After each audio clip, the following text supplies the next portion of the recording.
Hello, and welcome to the Irish Eastland. Previously, I told you how Mount Shannon, County Limerick, came into being. Today I want to tell you how the house went from looking like this to looking like this.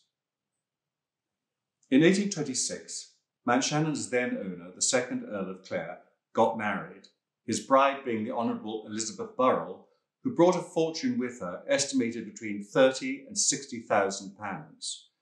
Nevertheless, despite all that money, the marriage didn't, shall we say, take, and within 5 years, the couple had separated for good. Lady Clare ended up living on the Isle of Wight, where she converted to Roman Catholicism and founded a Dominican convent, which is all rather ironic, considering her late father-in-law's detestation of Roman Catholics.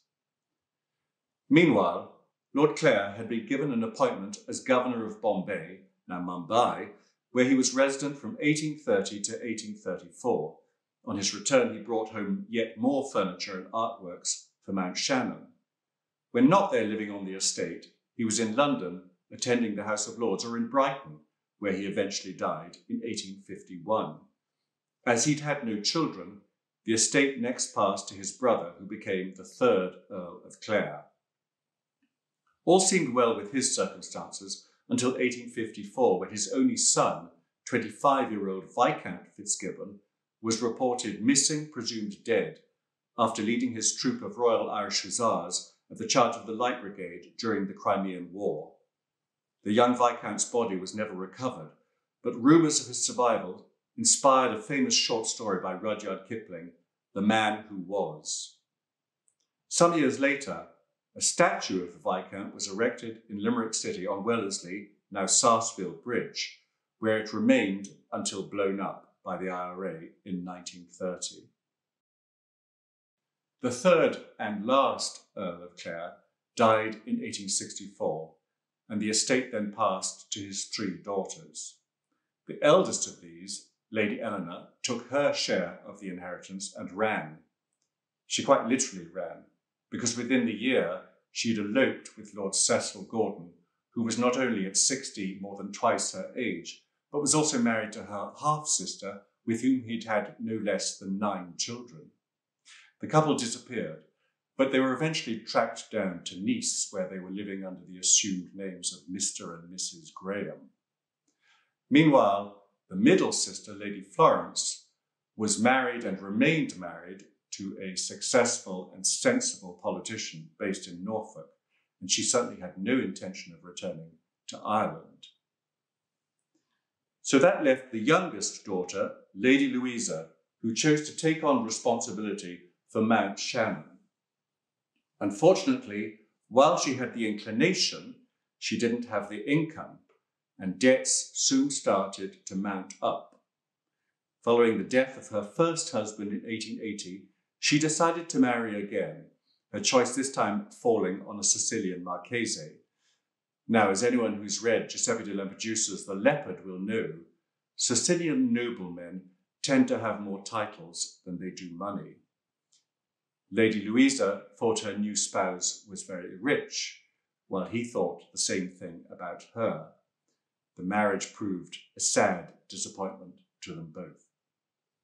The Marchese died a few years later. Apparently, he found the damp Irish climate not to his liking. But Lady Louisa clung on, perhaps imagining another solution to her financial problems would be found. It wasn't. What with the advent of the land wars in Ireland, rents ceased to be paid, portions of the estate had to be sold, whatever was left had to be mortgaged, and money was borrowed at ever more exorbitant interest rates. It was all to no avail. Lady Louisa's creditors eventually demanded satisfaction, and following litigation, a receiver was appointed. Over the course of 6 days in June 1888, Mount Shannon was stripped of its contents. A surviving catalogue of the auction shows how everything was on offer, beginning with items from the kitchen and servants' quarters. After several days, eventually the main reception rooms were reached, filled with valuable furniture and objets d'art collected over several generations. A number of items here stand out. such as lot number 438, a leather-covered camphor chest containing the silk and gold embroidered robes of the last Lord Chancellor of Ireland, Lady Louisa's grandfather. Who bought them? How much was paid? Where did they go? We will probably never know. But another lot, number 1142, that can be traced. A portrait of the first Earl, painted by Hugh Douglas Hamilton, wearing those self-same robes, it survived all right, and today is in the collection of the National Gallery of Ireland. As for Lady Louisa, following the sale, she retired to the Isle of Wight, and the Dominican Catholic convent founded there by the estranged wife of her uncle, the second Earl, where she lived quite contentedly until her death in 1898. Mount Shannon then sat empty and forlorn for 5 years, its fine rooms stripped of all their original furnishings. Finally, in 1893, it was bought by Thomas Nevins, who'd been born in Mayo, but had emigrated to the United States, where he made a fortune as a tram and railway contractor.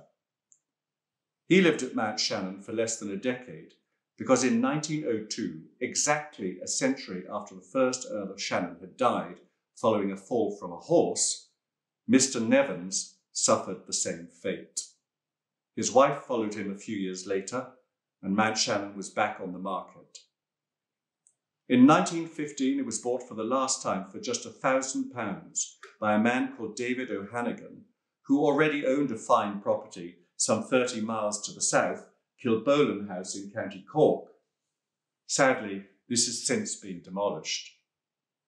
In any case, Mr. O'Hannigan didn't get to enjoy his new home for very long. On June the 14th, 1920, Mount Shannon was set alight during the War of Independence, one of the first great country houses in Ireland to suffer such a fate. The place was completely gutted. It's said that flames from the blazing building could be seen in Limerick City, more than 5 miles away.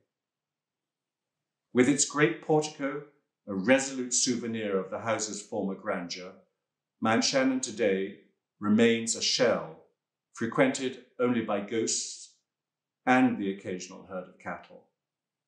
It's all a far cry from the vaunting ambitions of Black Jack, 1st Earl of Clare. Oh, how the mighty have fallen. Thank you very much for watching the Irish Aesthete. I look forward to seeing you again next week. Goodbye.